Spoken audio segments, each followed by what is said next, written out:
Welcome everyone to the final session of the conference today.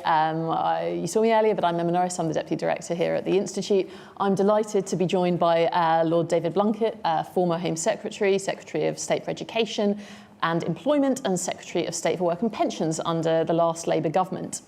Now, throughout the day so far, we've heard lots about the poor performance of public services and whether Labour is going to be able to make meaningful improvements ahead of the next election.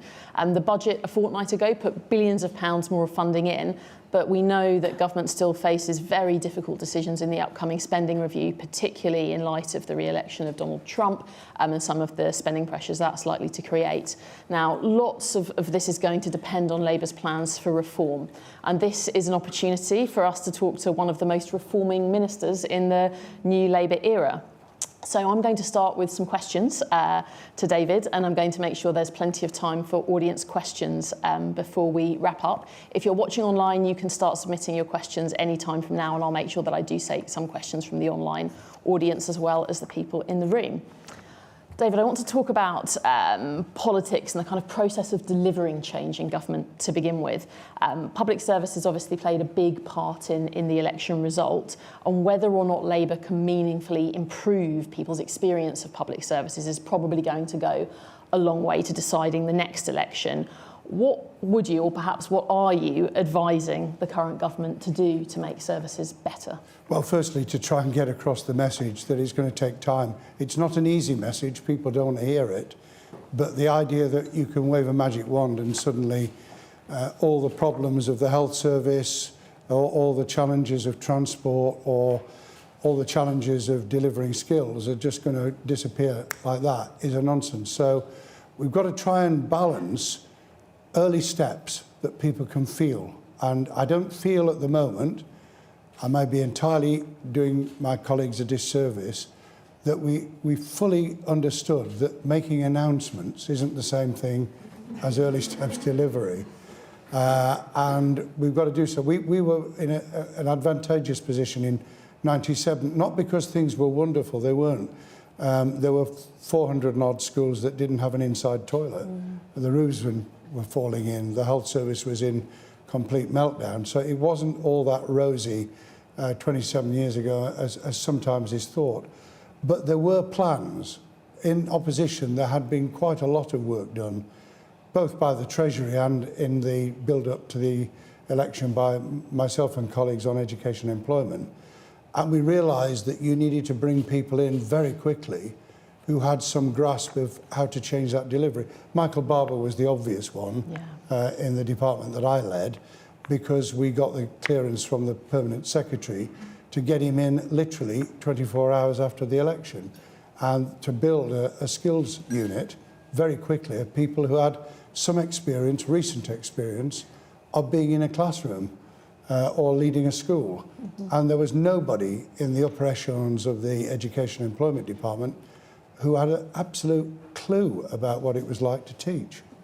It was slightly different on the employment side. There were people who'd come through the Manpower Services Commission. You're all too young to remember it, but you know, we've been through all these iterations of how can we deliver next step agencies and all the rest of it.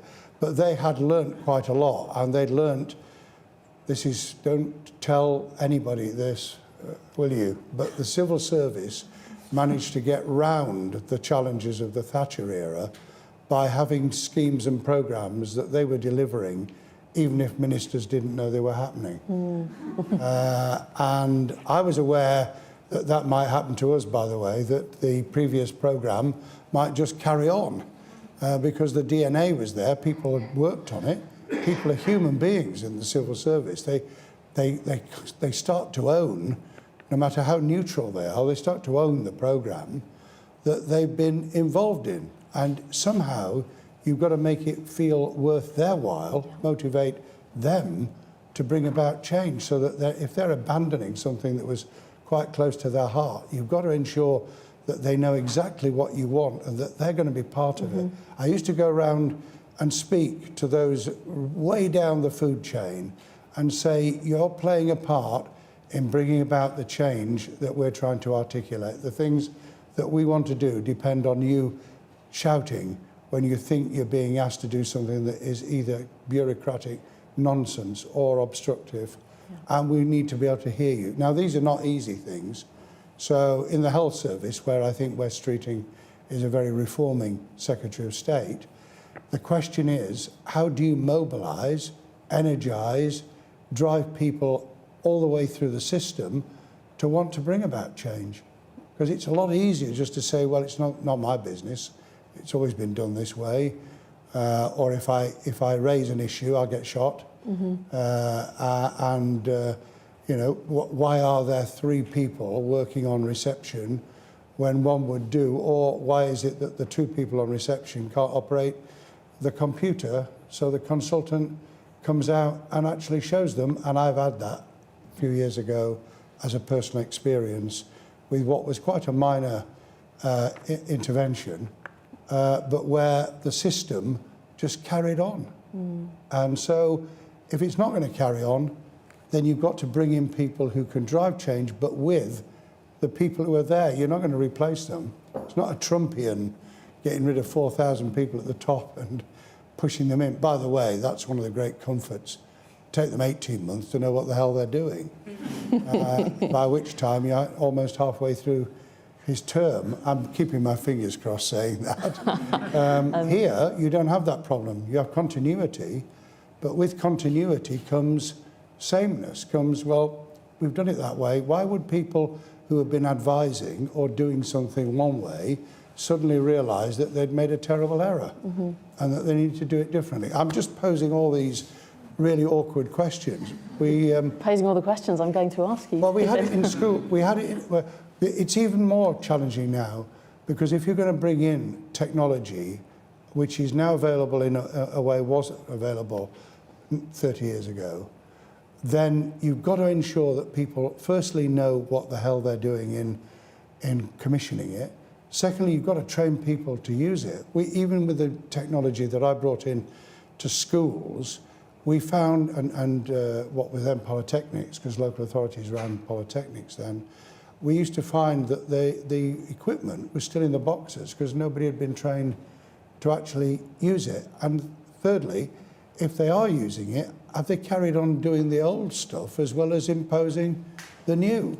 So you don't get a gain from it. And I want to ask you a bit about technology. Sorry, I was shortly. On a roll, You're But just before we get onto that, I wanted to ask a bit more about Labour's kind of early steps. You've described the need for making the case for long-term change, but also the kind of early steps that show things that are going to happen and be meaningful for citizens. The budget was, you know, arguably Labour's first real meaningful opportunity on public services. What did you make of it? Did it include the kind of things you would expect? Did it set out some of those first steps? Well, the £3.5 billion for the health service on capital was a very good and important move if it leads to rapid investment and rapid change that people can feel and see and the people on the ground are engaged in. So it's not happening above them or around them, it's happening with them, both in the clinical sense as well, because I have had 3 stents fitted over the summer,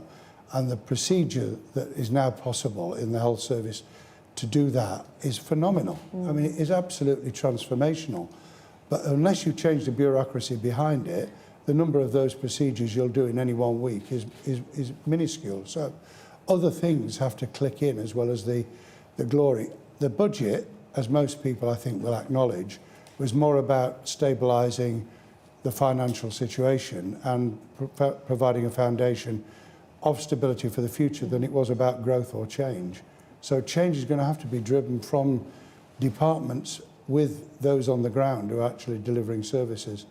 And I think, therefore, we've probably got 6 months to actually be able to get that together. I heard somebody rather stupidly back in the spring, from a policy angle, brief one of the newspapers. Well, I heard them on the radio, but I also heard them brief one of the traditional newspapers, that Labour's policies were all ready.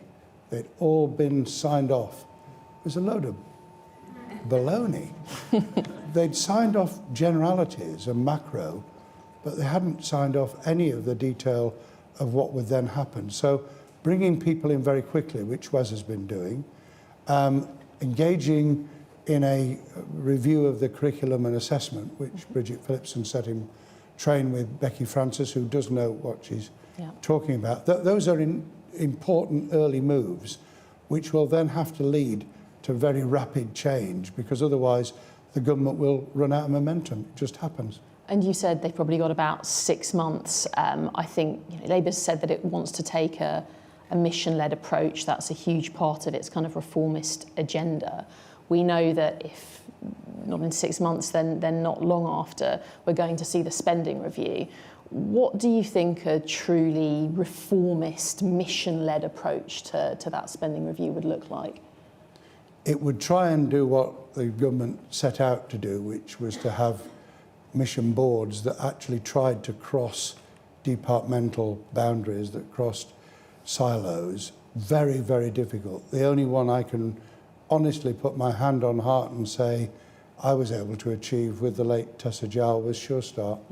And that was because the two of us in two different departments were both friends and committed to making this change. And so you need ministers whose raison d'etre, who are given permission for the mission. And the permission is that they move aside the traditional ways of doing things, and they don't just have cabinet committees, in which, by the way, the civil service, for very understandable historic reasons, share the papers between the departments before they go to ministers. So there's a kind of, it's not an unpleasant, it's not a deliberate exclusion of ministers and therefore collusion. It's just a way of practice. And once you've got that, then instead of the cross-departmental approach, you've got the dead hand of, well, we've always done this, don't rock the boat. And one big department can say to another, we don't want you to rock the boat. And the Treasury can say that in spades. Treasury preach change and radical reform. They're mostly a dead hand on it. I want to stick with what reform would really involve for a moment. I think when Labour have talked so far about public services reform, they've talked about making services more local, making them more preventative and making them more tech-led. Now, taking local first, you were a council leader, David, before you entered Parliament. How realistic do you think it is to expect services to become more local when we look at local government at the moment, local authorities, many of them are on the brink of bankruptcy? It's not just the money, it's the capacity to be able to do it. They've been, in the old jargon that the Institute for Government would always used to use, they've been hollowed out.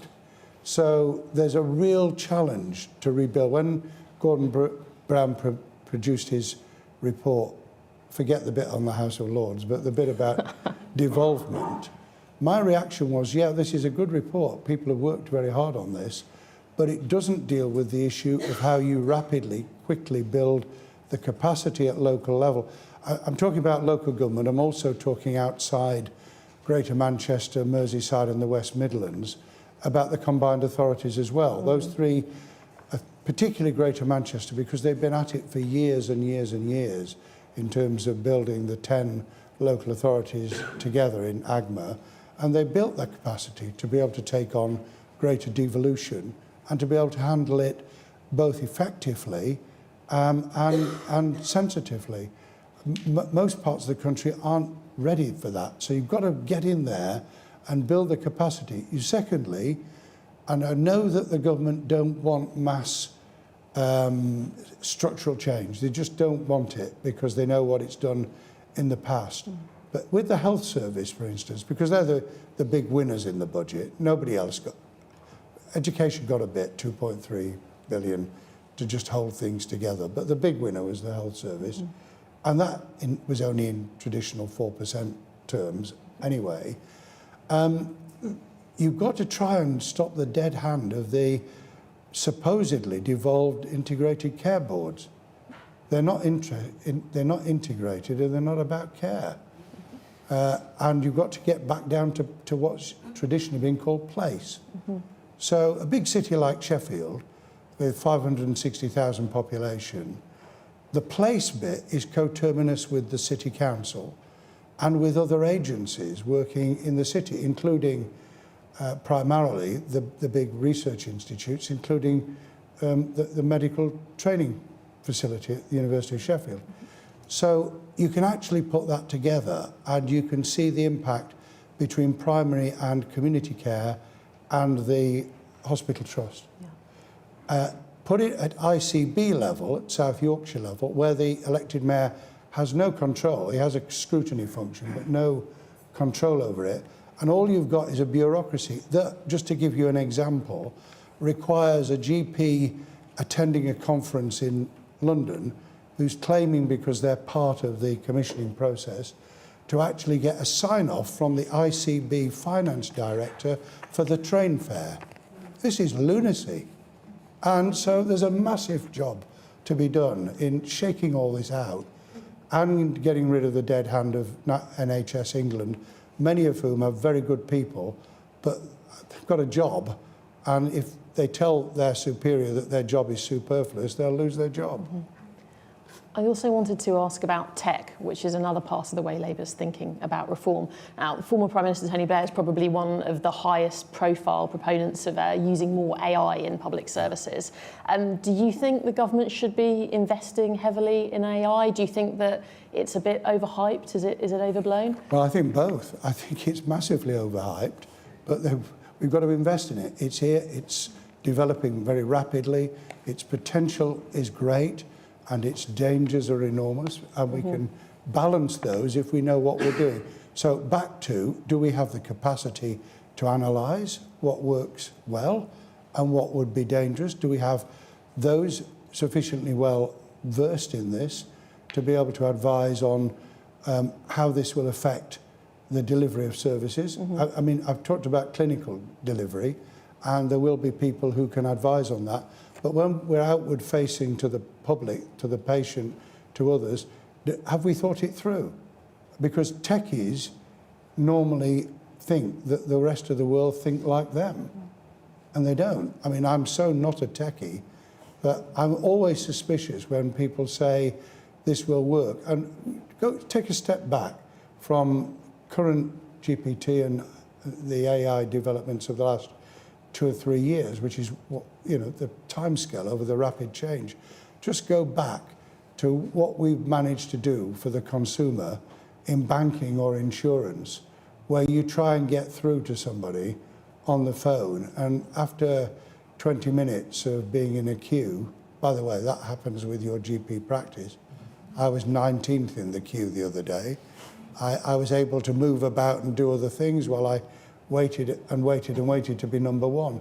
But actually, this is still tech, but it's tech that nobody really knows how to use properly, and how to ensure that you get to who you need to get to. So you get to somebody who, this is not, I'm not talking about primary care now, I'm talking about banks and insurance. You get to somebody who, because you've not used the computer system, wishes you'd done so and tells you, have you tried it?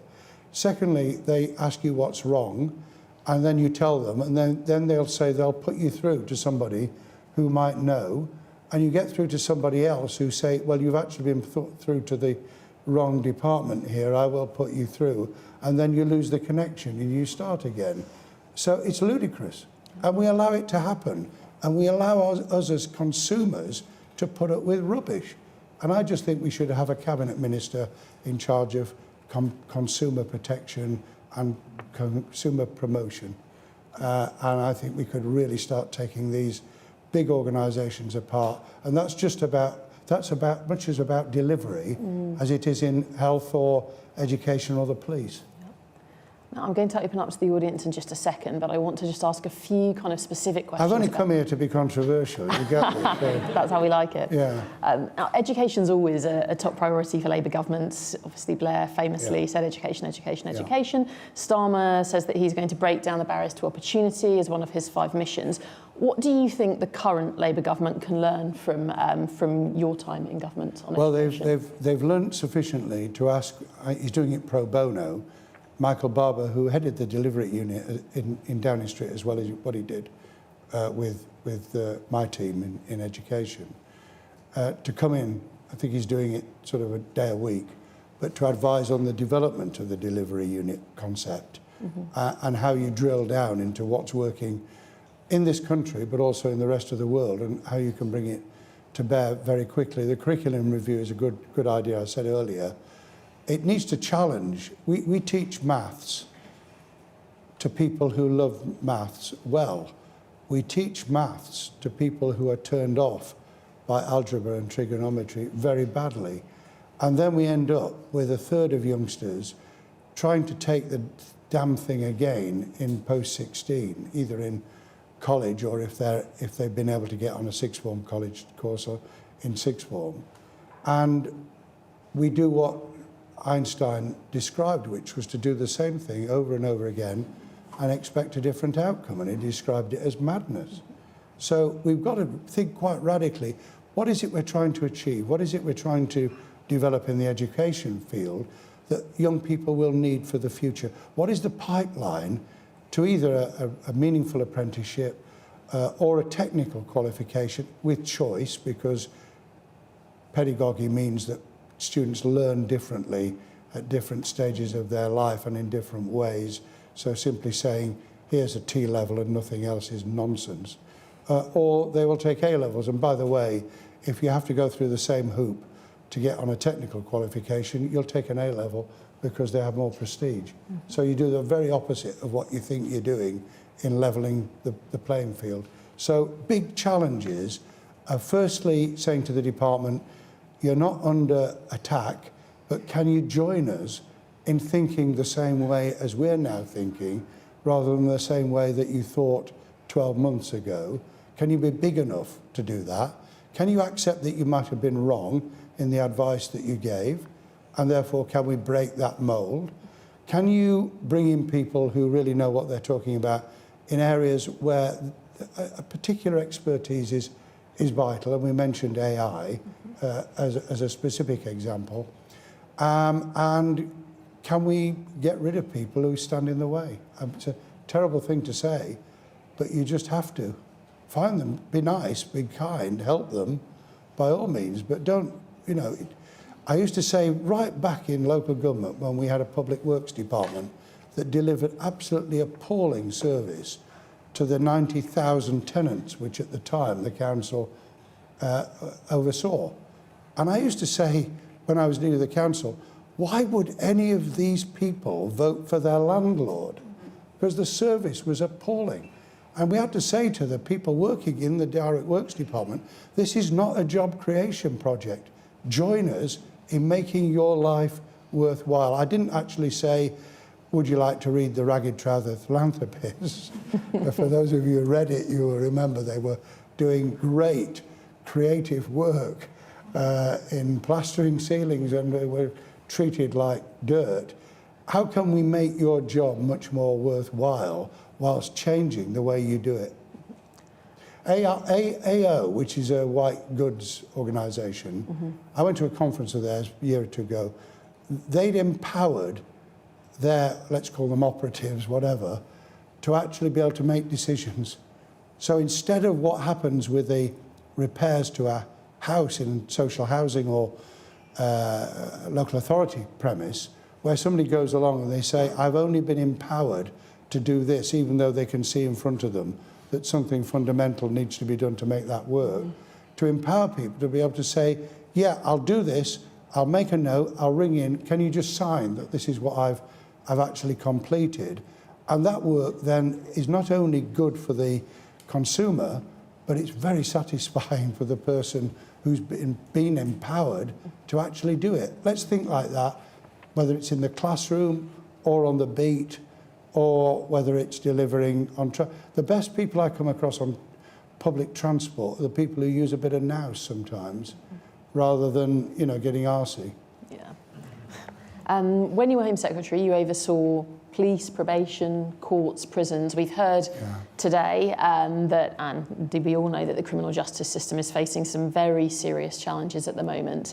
Now, government's already made some kind of emergency interventions on prisons, but how do you think we get the criminal justice system back on track? Well, I think it was a great gesture by James Timson to come today, because I've never, out of all the very, very good new ministers, very good new ministers, I know nobody with the dynamism that James has got. I don't know how he sleeps.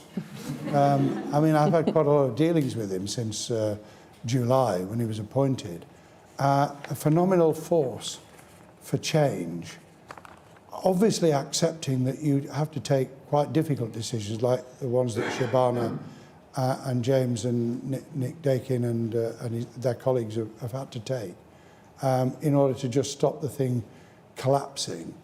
But to actually go out there and say to people, we will help you do something different. Mm-hmm. We will work with the probation service on liberating them to do what the probation service used to be able to do, which was to help people, not to put them back in to prison on breach of licence. That wasn't the sole objective of the daily grind of a probation officer. It was to stop them going back in the first place. Mm-hmm. So enormous change in the psychology, the way in which people again are told, you don't have to do this way. We're going to let you do it in a much more creative and innovative way so that you can do the job you want to do. I mean, some of the challenges that they've got with the sentencing review, I'm glad David Cork's doing it because it will provide both political cover and someone who knows what they're talking about to chair that. But on a simple level, and this isn't in his review, why would we at any one time have 12,000 people back in prison on 28-day recall? Last year, the total was 27,000. It's insane. If you've got 85,000 people in prison and 12,000 at any one moment in time are on 28-day recall, not only takes up cells, it dislocates the whole system. So it's crackers. And so we've just got to take a step back and say, what have we learned from Trump's victory in the States? That modest, tiny reforms and steady as you go, stability or otherwise, is not going to crack it. And, you know, with the turmoil post Macron's decision in France to call the election, with the election in March or whenever in Germany, with what we've got in Italy and Hungary and beyond, and what we've now got in the United States, surely people will have got the message that tinkering is not enough. People really do want change.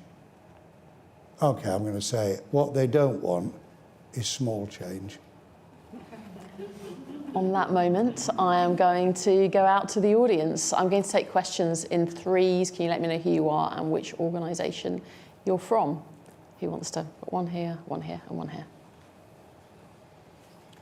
Greg Rosen, now at SEC Newgate, but 20 years ago, I had the privilege of working for you at the Home Office, and it was an amazing time and we achieved a lot. And my recollection of those days was of a department with purpose, with focus that you led. And you've been talking, David, about how Michael Barber and others going in to sort of reset up some of these things that were going so well then. What is it that's led Whitehall to so eagerly dismantle some of the things that you and Tony Blair and others set up that worked well?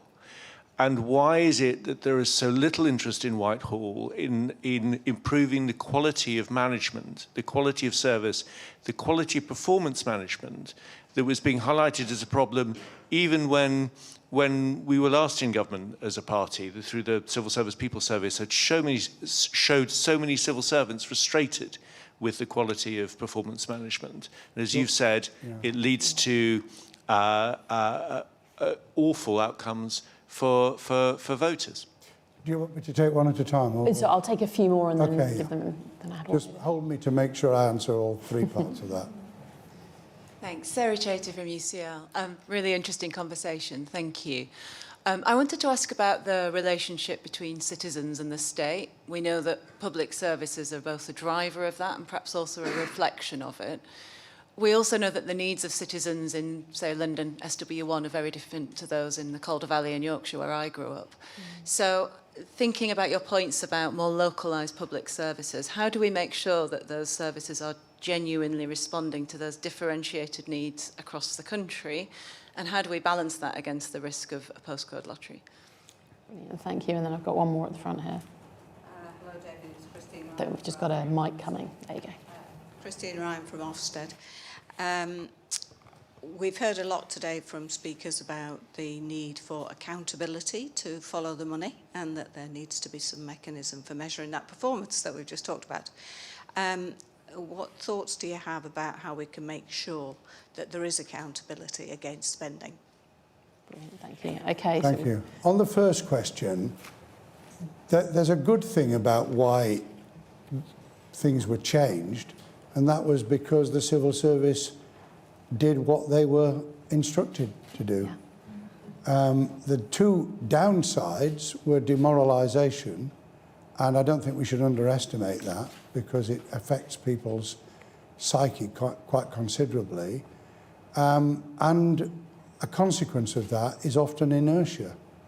And if you're under the cosh, you just do your job. And if we've got a real task in the next 4 years, it's to get people, no matter how lowly the job might seem, to want to do more than simply what they're paid for, so that they feel that they are part of this and can make a difference. And I think it's quite hard to get that back. Once people are demoralised, once they've got in a way of working, underpinned by what happened with COVID, I don't think we've got back to the energy levels and the drive that we had before COVID, whether the policies were right or wrong, or whether people were being abused and misused. I think COVID dealt us a terrific blow as a nation. I don't know, because I don't have any empirical evidence as to whether this is true elsewhere, but I just feel, and bear in mind, I've got, one or two health problems, and I'm not as young as I was, but I just want to know where the energy and drive for in the people in their 40s and 50s is. And people who are here this afternoon are here because they care and they're interested and motivated. How do we get that back so that people, yes, of course they can work at home when it's appropriate. Sometimes you can get something done that you'd never manage to get done if you're in the office. But why is there such a resistance by so many people, because there is, to actually wanting to come and meet other colleagues and be together as social human beings? I'm not taking a Rees-Mogg line here or anything like that. So going around tapping people's desks and leaving them messages is a bit counterproductive. But I would like to know why, and it might be that in London it's an awful journey getting into work, but actually getting up and having a structure and going to work is part of energising yourself, and being able to tick those boxes.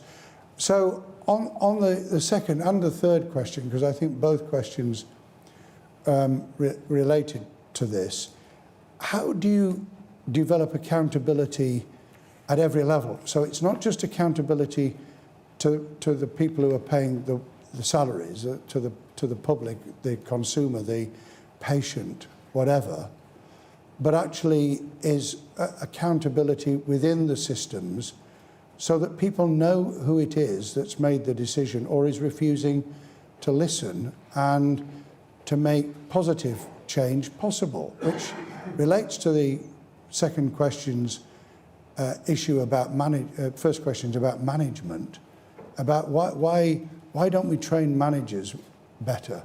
Why are we so short as a nation of project managers? Because we are. One of the tick boxes, if you look at all the stuff that Embryo Skills England put out on the 24th of September, by the way, with no publicity, on the day the Prime Minister was speaking at Labour Party conference in Liverpool and never mentioned it. Chapter 3 has a picture of where the major challenges are in terms of the skills needs of the nation. And they're very much, people obviously we need plumbers and bricklayers, of course we do, but we also need project managers and people who actually know how to do it, which is why HS2 has been such a fiasco. So it's not rocket science, is it? There are people in the world who know how to project manage and how to motivate others underneath them to come up with ideas and to be part of that driving force. Look, I am a walking disaster at the moment. I caught my legs between the platform and the tube 2 weeks ago, and I'm in a bad way leg-wise at the moment. But the service I've received once I got into the system for what's called a plastic department at Sheffield has been at first rate, but it's because people in that unit have been allowed to use their own common sense about when to have me back and what they could do. So I didn't get, once I'd got a referral, I didn't get sent away for another referral. We agreed it there and then. And they agreed what I should do or what needed to be done in between. I only use this as an example because I've just had it. But it is a complete contrast to people being told that they'll be sent a letter, never mind a text, to get them back in. Why not just do it there and then and say, look, we know what we've got to do. We've got a touch screen here. We know where the gaps are. We know when we can have you in. Let's do it. And loads of people would love to do that, but they're not doing it because of all the stuff that's in the way. Accountability at local level, which is another part of the last two questions. I'm not sure that people would wear stepping up further the health and wellbeing boards, for instance, or going back to greater oversight by local authorities of multi-academy trusts and individual schools. But somewhere in between what we had in the past and what we have now is going to be necessary, because otherwise, how do the public ever get a say? How do they do it? The ICB certainly won't do it in the health service, not in our area anyway. And a multi-academy trust that has schools in different parts of the country has entirely different operational interests. They might be about standards and achievement, great, but they won't necessarily be about how is this working for parents and are we engaging with them, or are we ticking a box? Are we on a parents' evening and saying, you know, your youngster's not doing bad, you know, keep up the good work. What's that? It's a load of rubbish. I want to make sure that I get in there a few questions from people who are watching online. First one, you were good in government both at making change and communicating the change that you made. What's your advice for the current government for converting their achievements into votes won at the next election? And then a question on making things stick. How do you make sure that successful schemes like Sure Start do stay in place, both in terms of communicating their value for money to the public, but also making sure that the next government doesn't rip them up? The first is about small changes, small steps, and sometimes, forgive me, but sometimes gestures that can be part of a jigsaw and are elevated a bit higher than they ought to be because they only are small parts of a jigsaw, but they're something that people will understand locally. Done better, the fund that was set up under the so-called, what the hell was it called? The Gove policy of... levelling up. Yeah, levelling up. Actually, it was very badly handled and the bidding system was appalling and quite corrupt, actually. But if you could give £20 million to a small community and you have much better mechanisms for spending that, learning from the New Deal for Communities and the community development programs of the past so that they don't go badly wrong, people will see and feel that. They see the environment around them. I said to my successor when I left Sheffield City Council, a couple of pieces of advice. We still owned and ran quite a lot of housing then. For God's sake, keep up the work on improving repairs because people might actually vote for us. And secondly, clean up the city centre, keep the clean-up campaign going because people don't want to live in a tip. And 6 months later, he's an MP now, by the way, he came to me and said, good advice, because people could see it. They're very tiny things. that people won't talk about, not big issue politics, but they're about touching people and delivery, and that is about votes, because people who don't feel what you're doing aren't interested.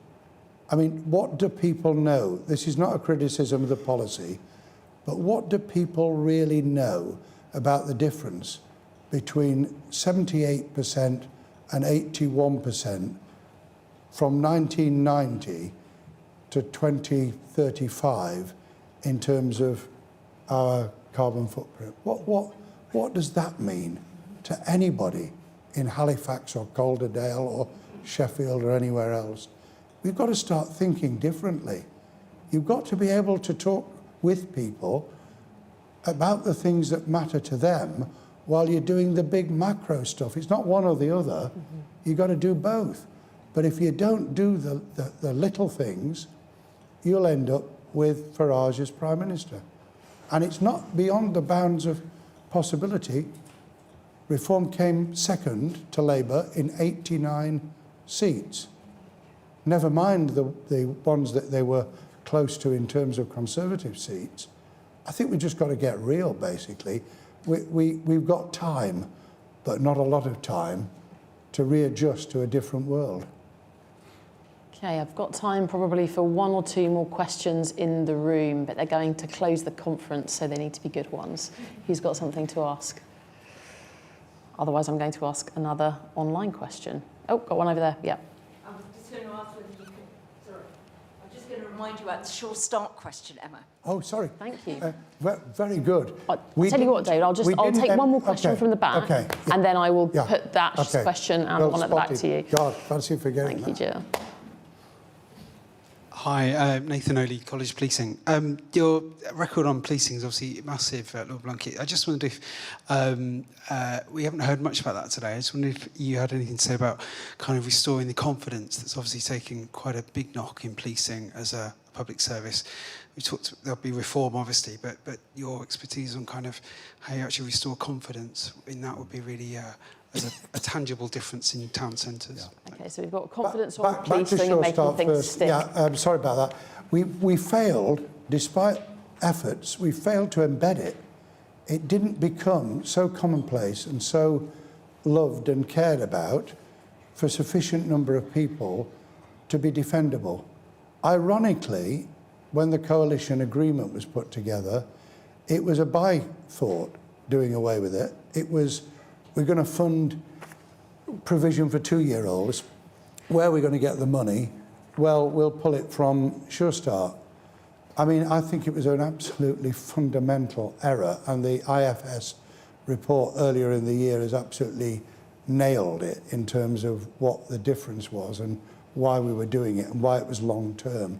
But we didn't embed it, and it's really a challenge. And it comes back to this accountability and closeness to people. If people feel that something, like they have over the last 80 years with the NHS, if they feel that this belongs to them and that they really benefit on a weekly basis from it, then they'll defend it, and it becomes defendable. You can put up the barriers and defend it, and we didn't. And I've really racked my brains ever since as to think, what more could we actually do to do that. Policing.